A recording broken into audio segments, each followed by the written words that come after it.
حضور کلندر بابا اولیاء رحمت اللہ علیہ کا ایک فرمان عالی شان ہے، ذرا اسے دل کے کانوں سے سنیے گا۔ آپ فرماتے ہیں کہ انسان اگر شعوری کیفیات سے آزاد ہو کر بے کیف ہو جائے تو یہ اصل خوشی ہے۔ سبحان اللہ!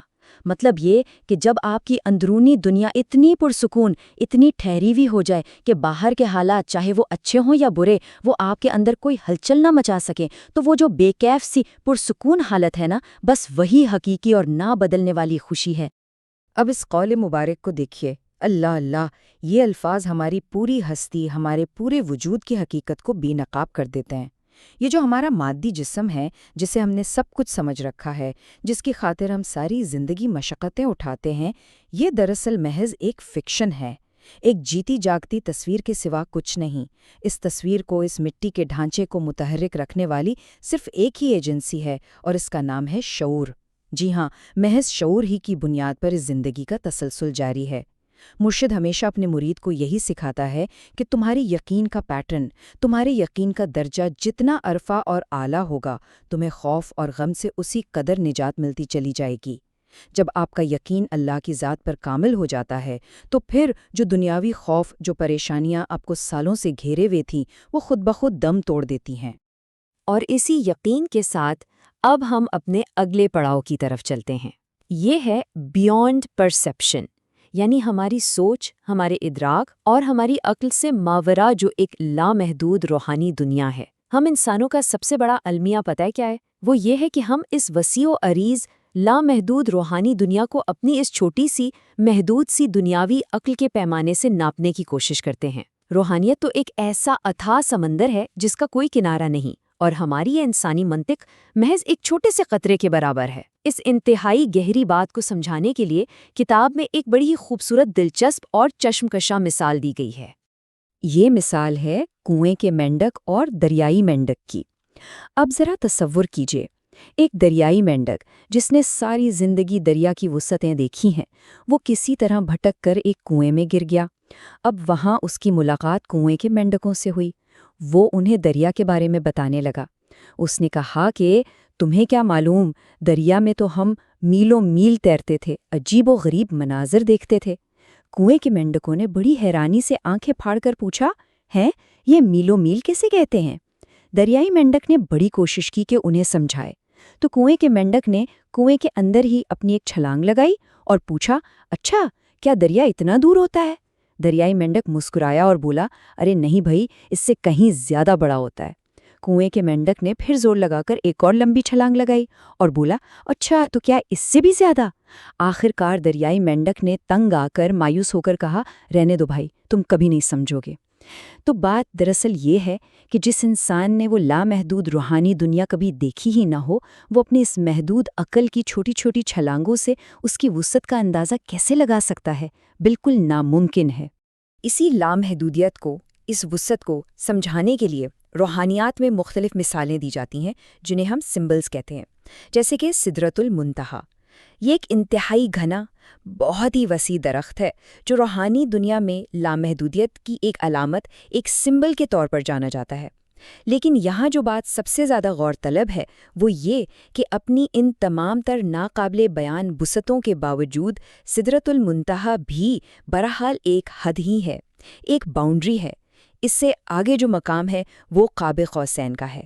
یہ وہ مقام ہے جہاں پہنچ کر ہر طرح کا فاصلہ، ہر طرح کی دوری ختم ہو جاتی ہے، اور جب فاصلہ ہی نہیں رہتا تو پھر یہ جو خود و خال ہیں، یہ ابعاد، ڈائمنشنز اور یہ خلا، یہ سب کچھ ختم ہو جاتا ہے۔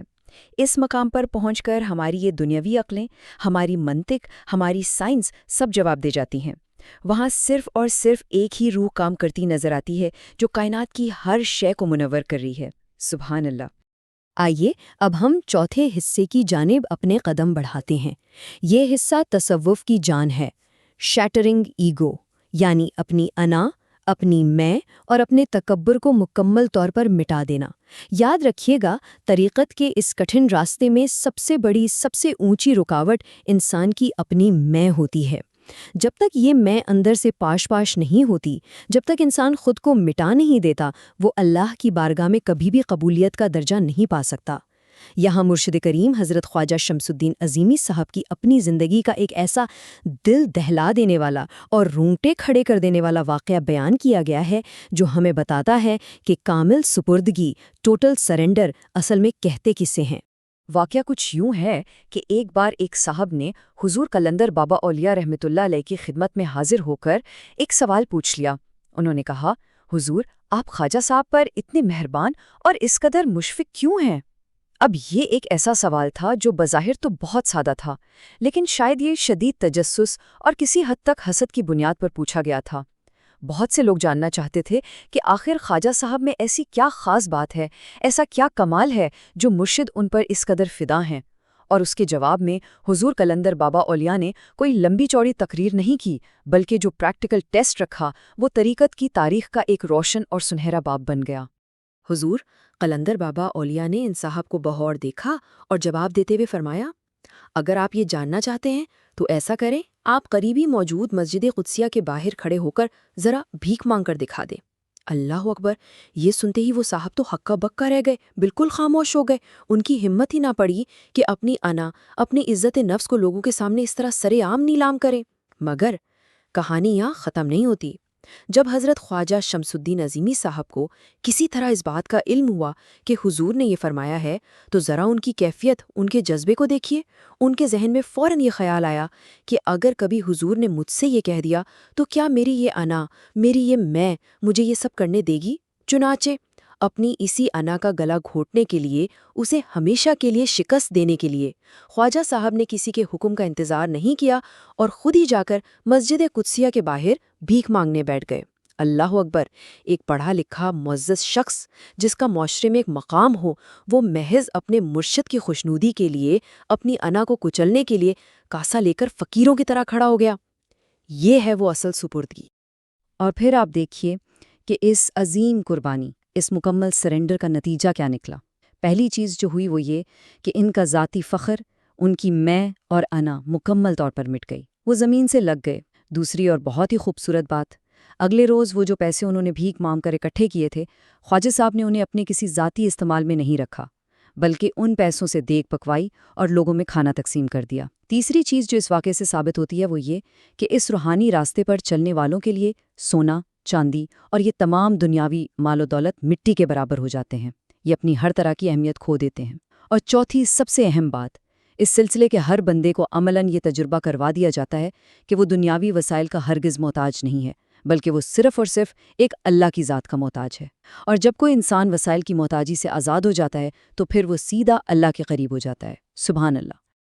اب ہم آج کی اس نشست کے اپنے آخری اور انتہائی گہرے موضوع کی طرف آتے ہیں، the flow of spiritual energy, جسے ہم تصوف کی زبان میں فیض کہتے ہیں۔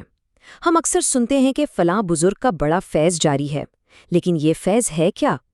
یاد رکھیے، فیض کوئی نظر آنے والی ظاہری چیز نہیں ہے، یہ دراصل ایک انتہائی طاقتور انرجی ہے، ایک نور ہے جو مرشد کے روشن سینے سے منتقل ہو کر مرید کے سینے میں اترتا ہے۔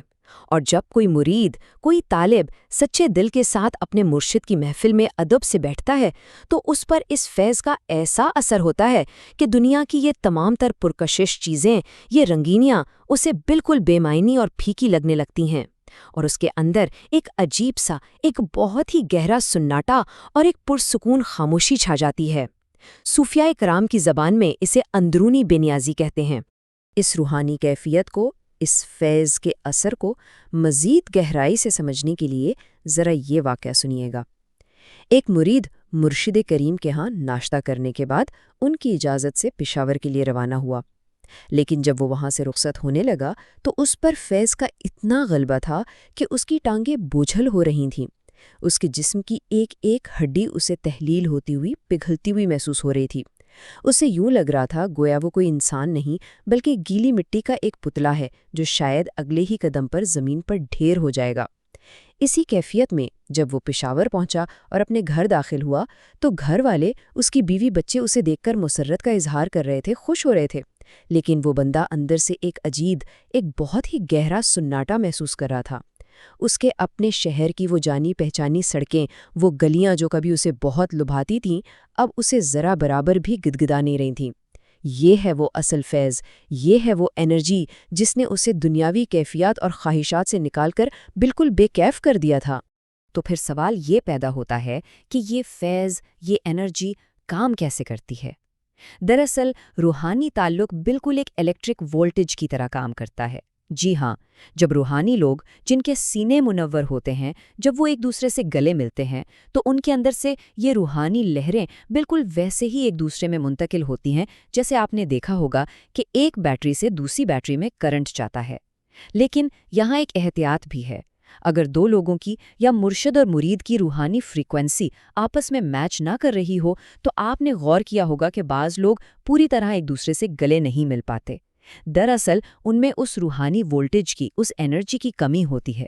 اور جب ایسا کوئی خالی بندہ کسی بہت زیادہ روحانی طور پر چارج شخص سے، کسی کامل ولی سے اچانک گلے ملتا ہے تو اسے لٹرلی باقاعدہ ایک جھٹکا سا محسوس ہوتا ہے، کیونکہ اس کا اپنا ظرف اس ہائی وولٹیج کو برداشت کرنے کے قابل نہیں ہوتا۔ تو اب سب سے اہم اور سوچنے کی بات یہ ہے کہ کیا آپ نے اپنے اندرونی وجود کو، اپنے قلب کو اس قابل بنایا ہے؟ کیا آپ اس روحانی وولٹیج، اس عظیم فیض کو سنبھالنے کے لیے تیار ہیں؟ یہ ایک ایسا سوال ہے جو ہم سب کو آج رات سونے سے پہلے خود سے ضرور پوچھنا چاہیے۔ ہمارا واٹس ایپ چینل لازمی سبسکرائب کریں جو کہ ڈسکرپشن میں دیا گیا ہے، تاکہ آپ تک کچھ اہم معلومات فوراً پہنچائی جا سکیں۔ اینڈ آپ کا بہت شکریہ کہ آپ نے ساری پوڈ کاسٹ سنی اور دیکھی۔ امید ہے کہ آپ کے دل معرفت کی روشنی سے منور ہوئے ہوں گے۔ اگر آپ نے چینل میلوڈی آف ڈیوائن کو سبسکرائب نہیں کیا تو پلیز کر لیں، لائک کر دیں ویڈیو کو اور forward it to the ones whom you think they are interested to listen such kind of spiritual content جو کہ آپ کو سکھاتا ہے اور آپ کی نرچرنس کرتا ہے۔ اور اگر آپ نے ریڈنگ سیشن لوح و قلم کی پوڈ کاسٹ نہیں دیکھی اور سنی تو لازمی پلے لسٹ میں جا کے سنیے۔ بہت دعا کے ساتھ اللہ حافظ ٹو آل۔